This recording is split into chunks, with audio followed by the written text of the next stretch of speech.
Don't lose your way. Your mind free how to be as one.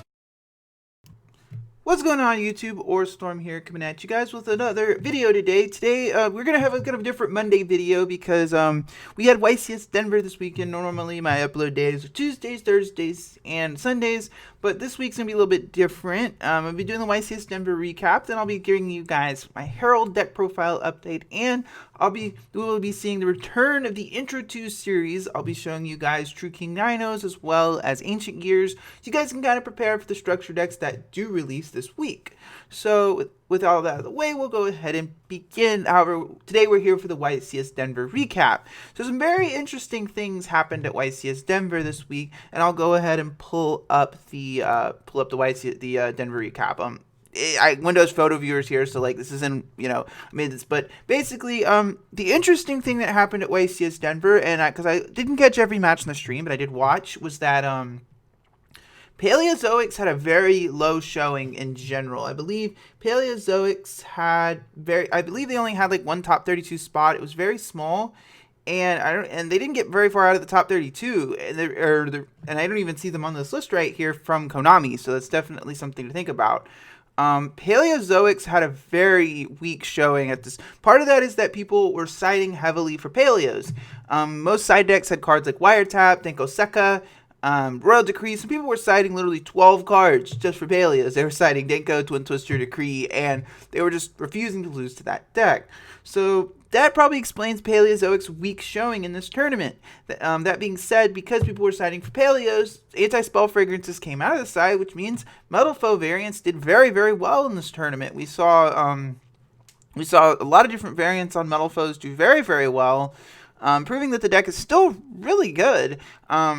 Now, a lot of these Metal Foe variants were running Zoo cards. We saw, I believe one guy was in the top 8 or something, was actually running just the Ram and Viper, which was interesting.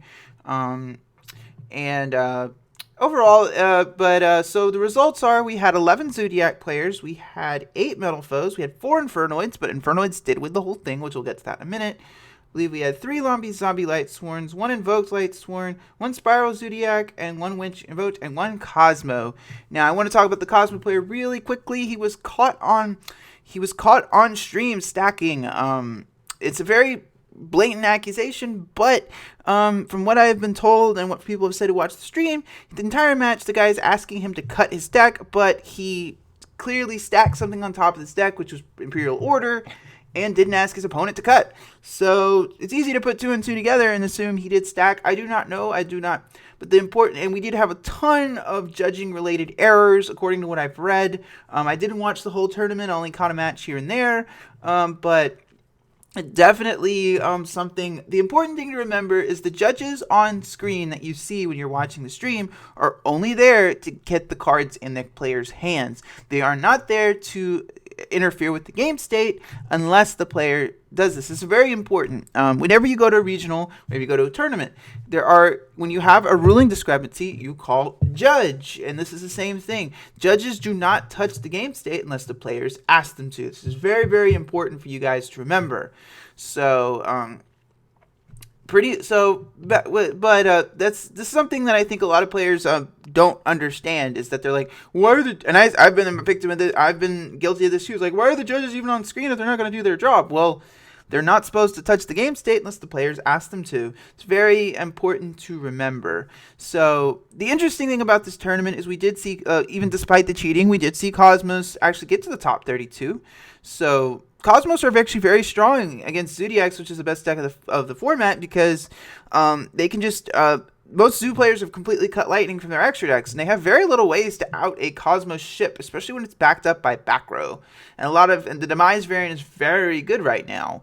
So, and Winwitch Invoke only won in the top 32. I think that deck's slowly but surely phasing out. The problem with Winwitch Invoked decks is that I just feel like Infernoids running around even worse than they were before is really hurting the deck ability to do anything. And especially when you have to resolve one particular card, your deck really struggles if that play is stopped. But The biggest thing I want to talk about is Infernoids winning the whole thing. Quentin Brown was actually undefeated in Swiss with Infernoids. Really had a really solid performance. I watched his top 8 as a top 8 match. Yeah, but I don't know where exactly he lost, but Quentin Brown had a very good performance. He didn't win the whole thing, but Infernoids did win. The main thing that makes Infernoids good is that they have tons of DD Crow effects, and they got Void Feast in Raging Tempest, and that is probably one of the best trap cards released in a very long, since, Dimensional Barrier. But in terms of archetype support, I haven't seen a trap card this good in a very, very long time. And it's incredibly powerful, and it really just sets up makes Infernoids so much stronger. Definitely, Infernoids are going to probably see a lot more play this going up in the next format. But basically, to summarize the whole thing, I think Zoo is still a very good deck with 2 Rapiers. But I feel like as the format shapes up, we're going to see different decks come to the top cuts. We're going to see Infernoids with their new trap card, and with lawn mowing and non-lawn mowing variants doing very well. And it's interesting to see where this format is going to go. I think Maximum Crisis is really going to shift this format, much like you saw with Next Challenge. It's really going to shift the format again. But it's going to be interesting to see where the format goes from here. So anyway, guys, about comes the end of the video. I hope you guys enjoyed my YCS Denver recap. Let me know what you guys think down in the comment section down below. And as always, I thank you guys for watching. So Orstorm signing out.